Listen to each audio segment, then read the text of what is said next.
അത് നമ്മുടെ മനസ്സെപ്പോഴും ക്ലീൻ ആയിരിക്കണം. നമ്മുടെ മനസ്സിലൊരു കുറ്റബോധം ഉണ്ടാകരുത്. നിങ്ങളൊരു ആരോപണം ഉയർന്നു വരുമ്പോൾ ആ ആരോപണത്തിൻ്റെ ഭാഗമായുള്ള എന്തെങ്കിലും ഒരു അംശത്തിൻ്റെ പങ്കാളിത്തം നമുക്കുണ്ടെങ്കിൽ നമുക്കൊരു കുറ്റബോധം വരും. ഒന്നുമില്ലാത്തൊരു കാര്യം പറഞ്ഞു കേൾക്കുമ്പോൾ അതിനൊരു ചിരിയോടെ നേരിടാൻ നമുക്ക് സാധിക്കും.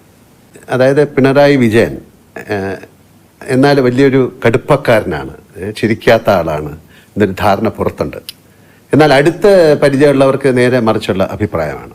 ഈ പ്രകൃതം സ്വയം എടുത്തണിഞ്ഞതാണോ, അതോ ഈ കടുപ്പക്കാരനെന്ന ഇമേജ് മാറ്റണമെന്ന് എപ്പോഴെങ്കിലും തോന്നിയിട്ടുണ്ടോ, അതോ ആളുകൾ തന്നെ അത് തിരിച്ചറിയട്ടെ എന്നാണോ നിലപാട്? അത് ബ്രാൻഡ് ചെയ്യപ്പെടുന്നതാണ്. കാരണം ഞാനൊരു ഇടതുപക്ഷ പ്രവർത്തകൻ, പ്രത്യേകിച്ച് CPIM-ൻ്റെ ഒരു പ്രധാനി എന്നൊക്കെയുള്ള നിലയിൽ വരുമ്പോൾ അതിലൊരു സാധാരണയിൽ നിന്നൊരു വ്യത്യസ്തനാണ് എന്ന് കാണിക്കൽ നമ്മുടെ ചില ആളുകൾക്ക് വലിയ താല്പര്യമുണ്ടായിരുന്നു. അതിൻ്റെ ഭാഗമായിട്ട് ഒരു മനുഷ്യന് പല ഭാവങ്ങളുണ്ടാവുമല്ലോ, അതിലേതെങ്കിലും ക്ഷോഭിച്ച ഭാഗമുണ്ടെങ്കിൽ അതായിരിക്കും കൊടുക്കുന്ന ചിത്രങ്ങൾ. അപ്പോൾ മറ്റ് സന്തോഷത്തിൻ്റെ നിമിഷങ്ങൾ അവരുടെ കയ്യിലുണ്ടാവും, പക്ഷെ അത് കൊടുക്കേണ്ടതില്ല എന്ന് അവർ നോക്കും. ഞാൻ പിന്നെ എന്നെപ്പറ്റി വരുന്ന വാർത്തകളിൽ അധികം അങ്ങനെ വ്യാകുലപ്പെടാറില്ല. അതിപ്പോൾ സ്വാഭാവികമായിട്ട് വരുന്നൊരു കാര്യമായിട്ട് ഞാൻ കാണാമല്ലോ. ഞാൻ പ്രതിദാനം ചെയ്യുന്ന പാർട്ടിയോടുള്ള എതിർപ്പിൻ്റെ ഭാഗമായി അത് എന്നിലൂടെ പ്രകടിപ്പിക്കുന്നത് മാത്രമേ ഉള്ളൂ എന്ന നിലക്കാണ് ഞാനത് കാണാറ്. ഈ എതിർപ്പ് ഉയർത്തുന്നവരോടും ഒരു തരത്തിലുള്ള ഈർഷ്യയോ വിദ്വേഷമോ എനക്കൊട്ടുണ്ടാകാറുമില്ല. അവരവരെ രീതി സ്വീകരിക്കുന്നു എന്ന് മാത്രമേ കാണാറുള്ളൂ. അപ്പം അതുകൊണ്ട് തന്നെ ഏതെങ്കിലും ഒരു തെറ്റായ കാര്യം വന്നാൽ, ഇപ്പോൾ സാധാരണ രാഷ്ട്രീയ പ്രവർത്തകരായിട്ടുള്ള ആൾക്കാർ പല മാധ്യമങ്ങളെയും അപ്പം തന്നെ വിളിക്കും. എന്താ നിങ്ങളങ്ങനെ കൊടുത്തത്, ഇങ്ങനെ കൊടുത്തത് ശരിയാണോ എന്നൊക്കെ പറയും. ഇന്ന് വരെ ഒരാളെ ഞാൻ വിളിക്കാൻ പോയിട്ടില്ല. എന്ത് വാർത്ത വന്നാലും അതവിടെ നിന്നോട്ടെ എന്നുള്ളതാണ്. അങ്ങനെയൊരു പ്രകൃതമാണ് ഞാൻ സ്വീകരിച്ചു വരാറുള്ളത്.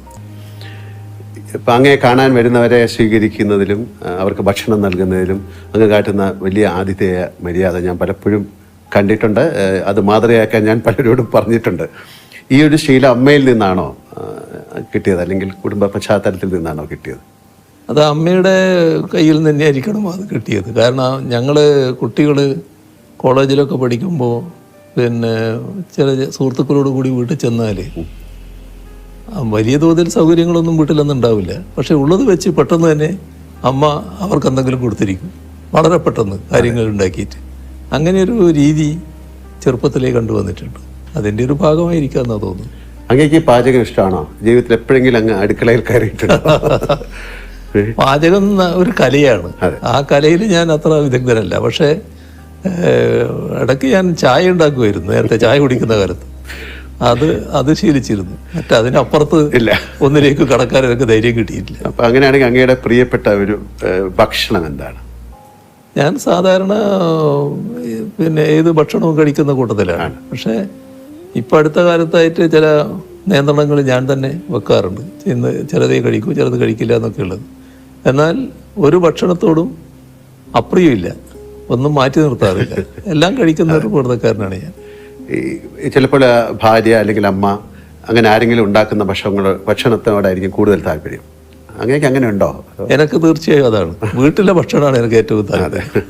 അതിൻ്റെ പ്രശ്നം എന്താണെന്ന് വെച്ചാൽ, വീട്ടിൽ നിന്ന് പുറത്തിറങ്ങി ഭക്ഷണം കഴിക്കുമ്പോൾ പലപ്പോഴും വീട്ടിലെ ഭക്ഷണത്തെ പറ്റി താരതമ്യപ്പെടുത്തി പോകും. അത് എപ്പോഴും എനിക്ക് താല്പര്യം വീട്ടിലെ ഭക്ഷണം തന്നെയാണ്.